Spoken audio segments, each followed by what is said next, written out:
A continuación, Educación Superior. Clasificación A. Apto para todo público.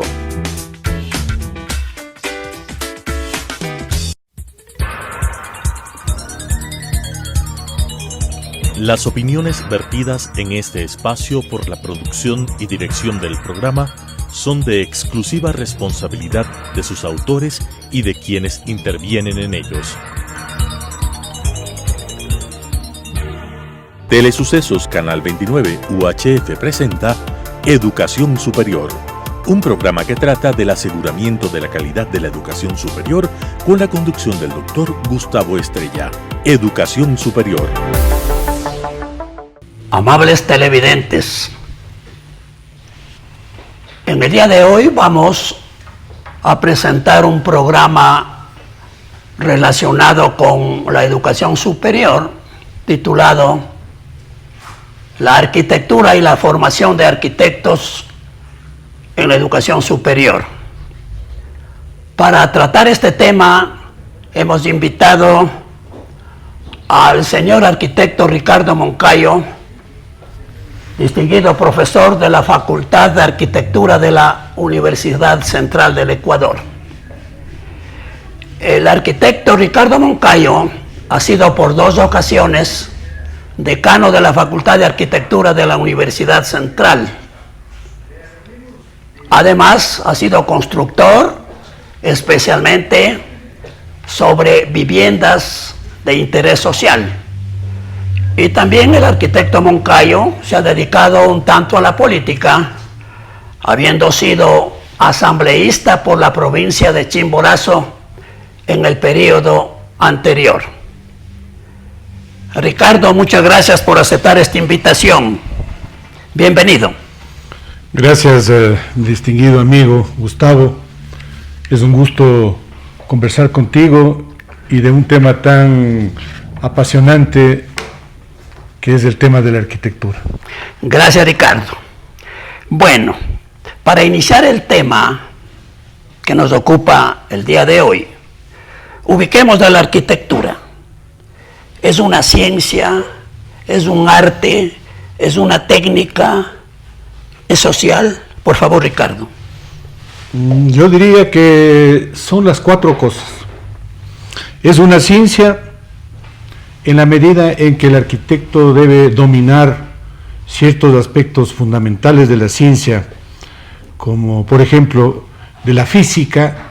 El arquitecto estudia la acústica, una parte importantísima de la física que nos permite crear las condiciones adecuadas para los espacios, para que se eliminen los fenómenos como el eco, la resonancia, y para que la actividad que se cumpla en ese espacio sea lo más adecuada, un salón de música, un salón de conciertos, en un ambiente como este de grabaciones.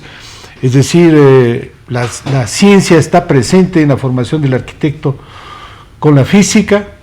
Dentro de la física, el estudio de la estructura de los materiales, la resistencia a los materiales, los sistemas estructurales, la capacidad que tienen ciertas materias para transmitir una carga, un peso, las cualidades de esos materiales como del hierro, la flexibilidad, la durabilidad.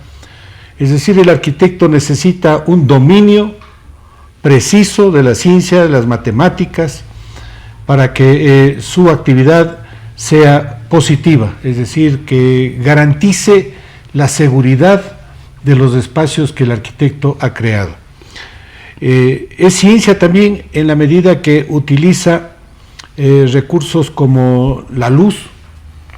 La luz también tiene un factor importantísimo, no solo en la iluminación, en el calentamiento, en el asoleamiento de los espacios, la ventilación de esos espacios. El arquitecto entonces debe conocer muchos aspectos de la ciencia para que su gestión, su trabajo realmente sea trascendente. También es un arte, por supuesto, es un arte visual, se lo aprecia con la vista, se lo aprecia con el tacto, uno además recorre esos espacios creados por el arquitecto y tiene apreciaciones adecuadas de la proporción, de la altura, de la dirección, de la orientación, de la textura de los espacios, de las superficies. El arquitecto maneja justamente esas cualidades fundamentales de la forma, ¿no? La proporción, la escala, la simetría, la dirección, son cualidades que se las encuentra en los objetos de arte. Perfecto. Objetos que trascienden el tiempo, que no mueren, que están hechos para durar y para apreciarlos visualmente. La obra arquitectónica puede llegar a tener un valor como la escultura. La escultura es solo para verla, la arquitectura es además de verla para vivirla, para apreciarla. Entonces, una obra de arte arquitectónica, como hay muchísimas en muchos lugares, extraordinarias obras arquitectónicas, que basta verles una vez para que se queden grabados para siempre en la retina del observador.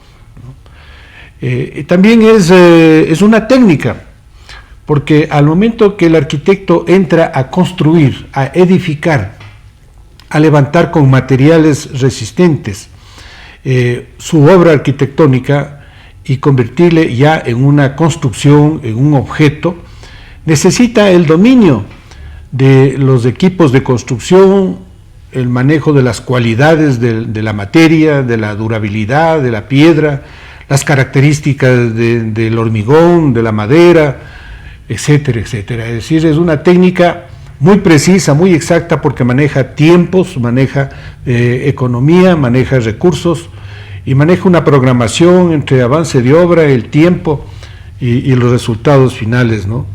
Y por último, es social, pues la arquitectura es una ciencia, la ciencia, diría yo, la más pragmática de las ciencias sociales, ¿no?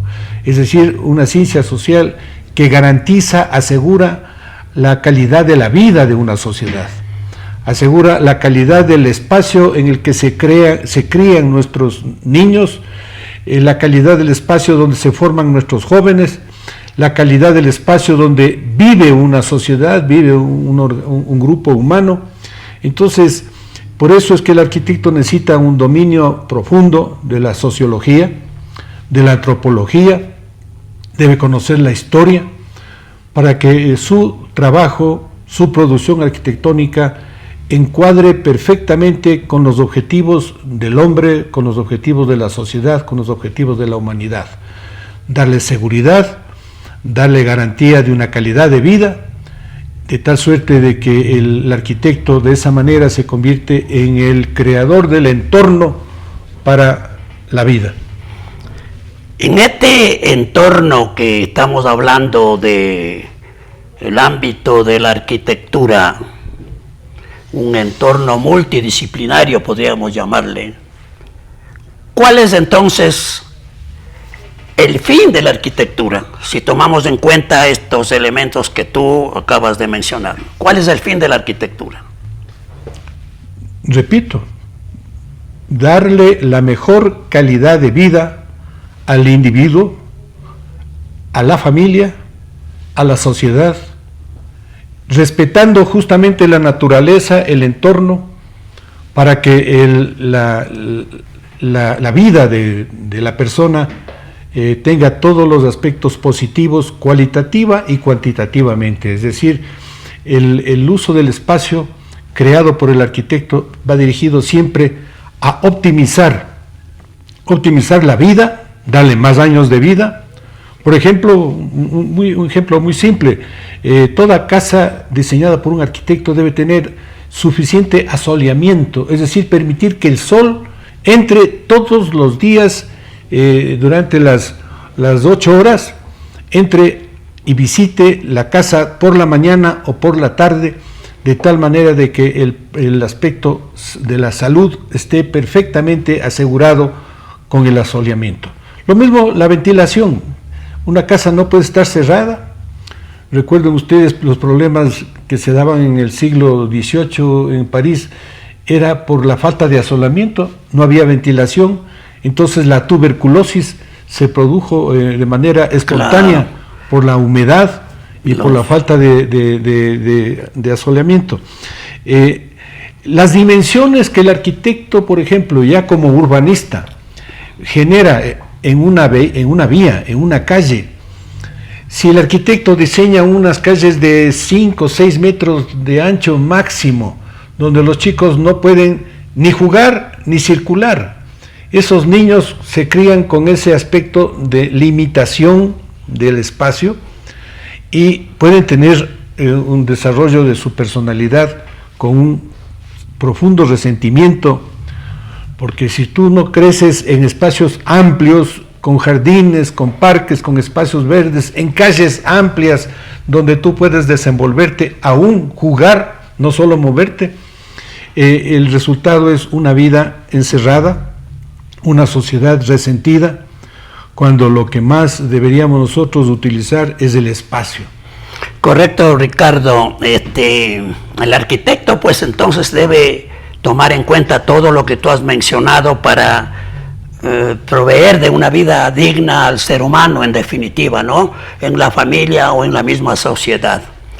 ¿Cuándo en el Ecuador aparece la arquitectura como profesión?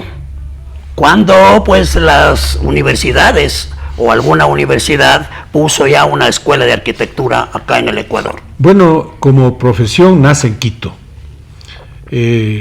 No vamos a hablar del siglo XIX, del presidente Gabriel García Moreno, que fue el que inició en el Ecuador el proceso de la educación superior.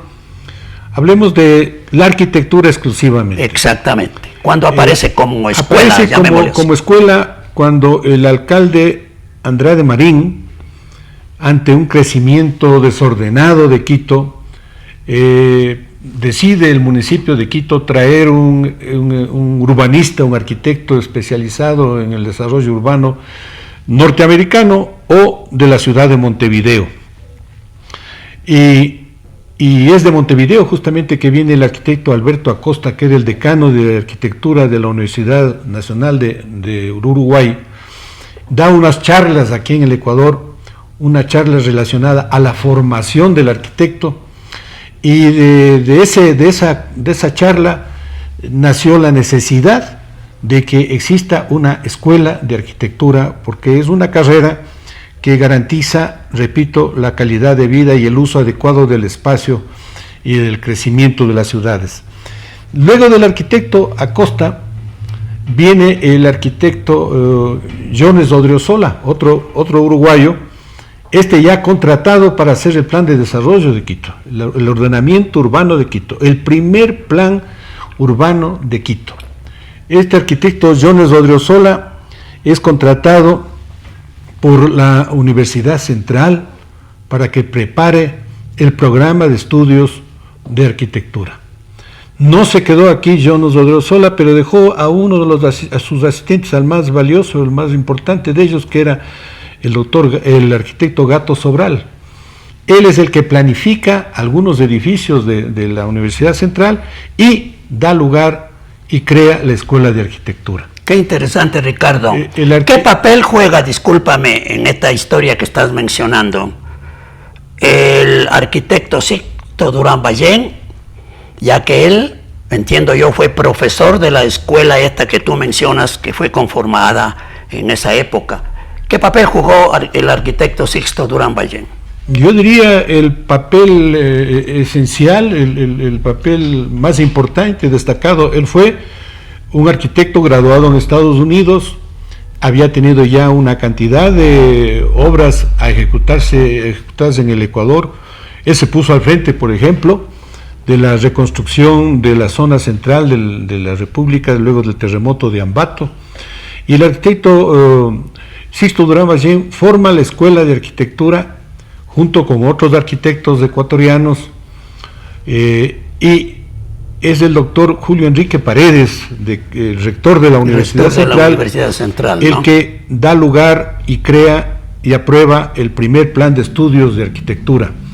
En la facultad estuvo originalmente como escuela en la Escuela de Ingeniería, se les daba a los estudiantes de ingeniería, se les daba un año de arquitectura y podían, por lo tanto, ser considerados arquitectos.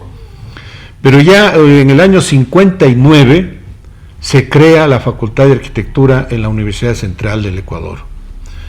Y es el arquitecto Sisto Durán Ballén quien dio paso a esa escuela.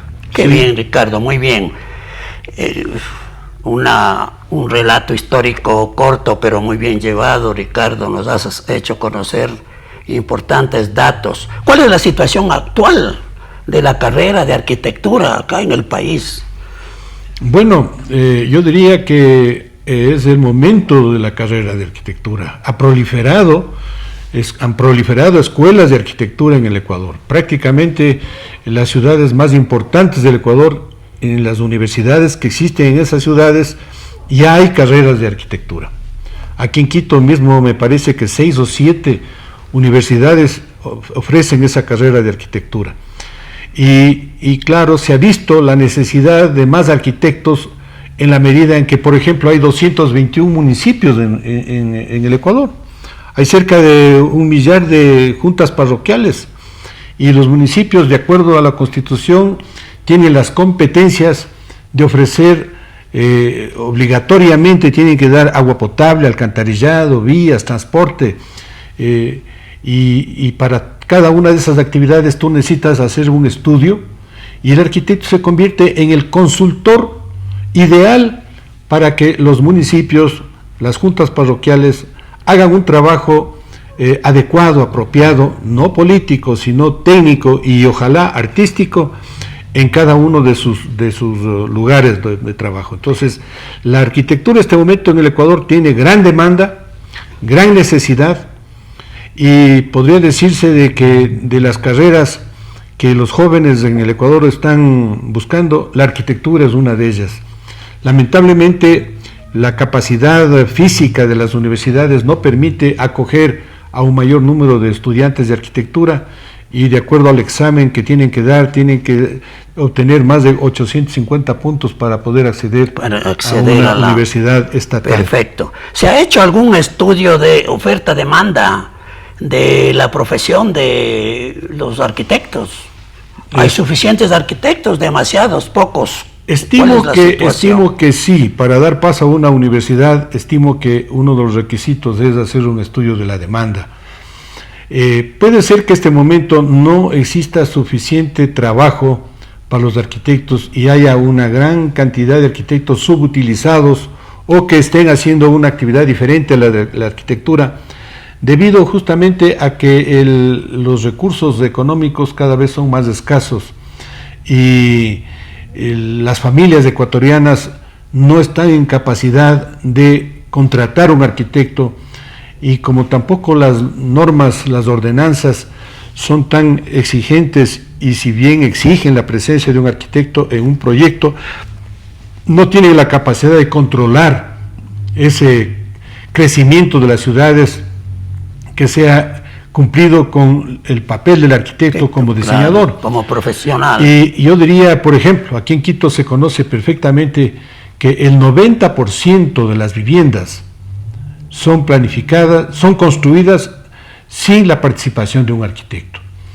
Y claro, los riesgos están en que justamente son levantadas en zonas de riesgo, son construidas con materiales que no garantizan una resistencia a un sismo, no son estructuras sismo resistentes y que por lo tanto corren mucho peligro de ser destruidas en el caso de que exista un sismo como el que hubo, por ejemplo, un problema, ¿no?, hace poco en Manabí. Claro.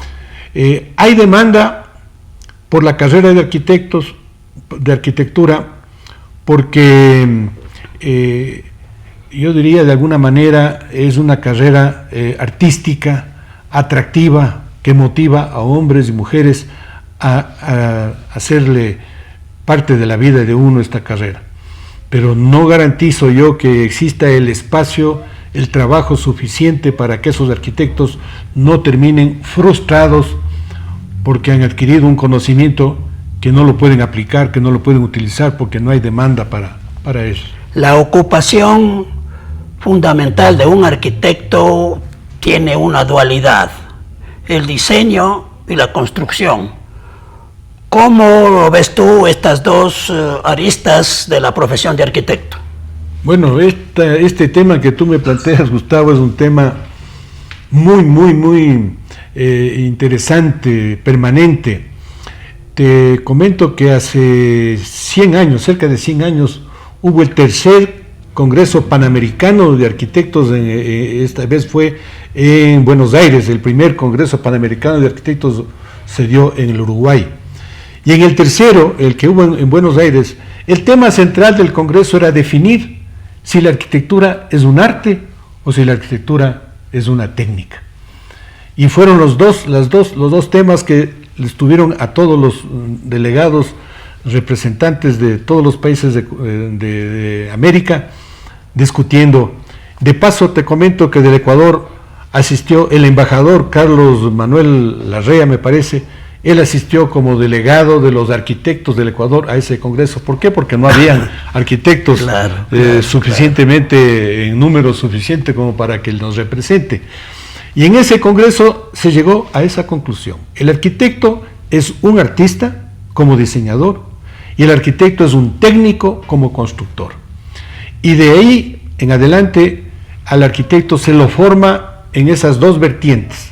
Sea un artista porque maneja los elementos del arte, la línea, el plano, el volumen, el espacio, y aprende justamente a desarrollar cada una de esas cualidades de la forma, ¿no? En la línea tenemos la parábola, la hipérbola, y el arquitecto maneja esos conceptos y esas formas que resultan de esas líneas, los paraboloides, los hiperboloides, manejan los sólidos platónicos.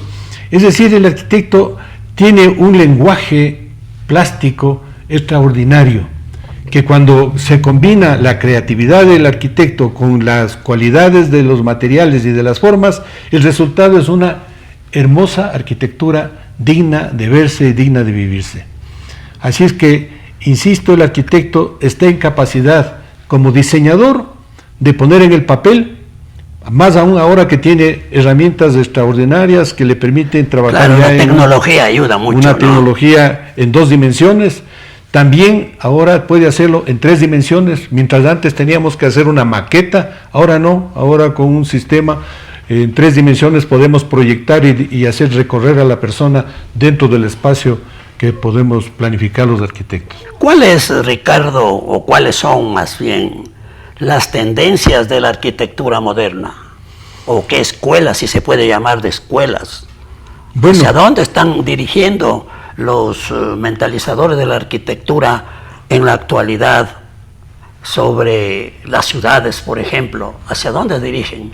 hemos vuelto a darle valor a la arquitectura orgánica, a la que, por ejemplo, Frank Lloyd Wright en Estados Unidos, él diseñó la Casa de la Cascada, que es una vivienda, una construcción sobre una cascada. Él es el que comienza a darnos a los arquitectos esa visión de respeto a la naturaleza, de combinar y de armonizar la arquitectura con la naturaleza. Más aún ahora que el mundo está sufriendo un proceso de deterioro, la visión de los arquitectos modernos es justamente tratar de darle al arquitecto, darle a la naturaleza un entorno más amigable, ¿no? Más atractivo. Gracias, Ricardo. Mira, para terminar esta conversación tan agradable, ¿las facultades de arquitectura en el país están preparadas para esta modernidad, para ser resilientes para lo que pudiera venir, para adaptarse a los procesos modernos? Sí, justamente la resiliencia, que no es sino el concepto distinto a la resignación. Antes nosotros entendíamos que teníamos que aceptar los hechos porque no los podíamos cambiar ni podíamos enfrentarlos. Hoy nos están demostrando de que tenemos que ser resistentes y si caemos, levantarnos, y si podemos prepararnos a un evento negativo, prepararnos. Hoy la tendencia es hacia el edificio inteligente, a la ciudad inteligente.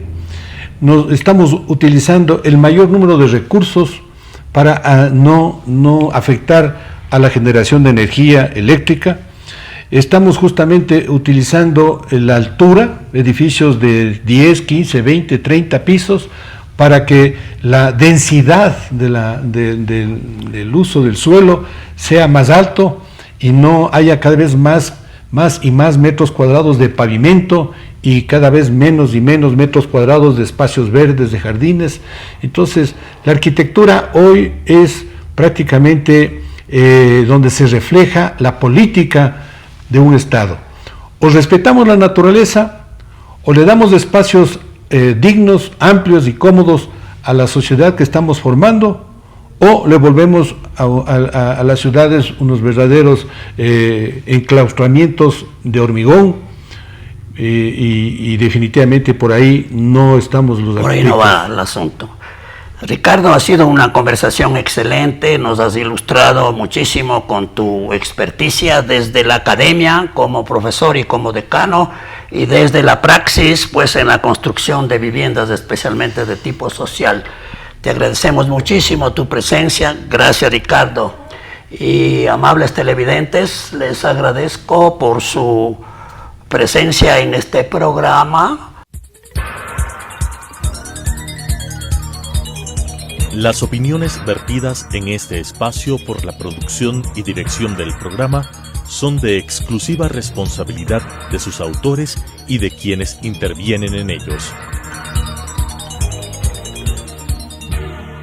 Telesucesos Canal 29 UHF presentó Educación Superior, un programa que trata del aseguramiento de la calidad de la educación superior con la conducción del doctor Gustavo Estrella. Educación Superior.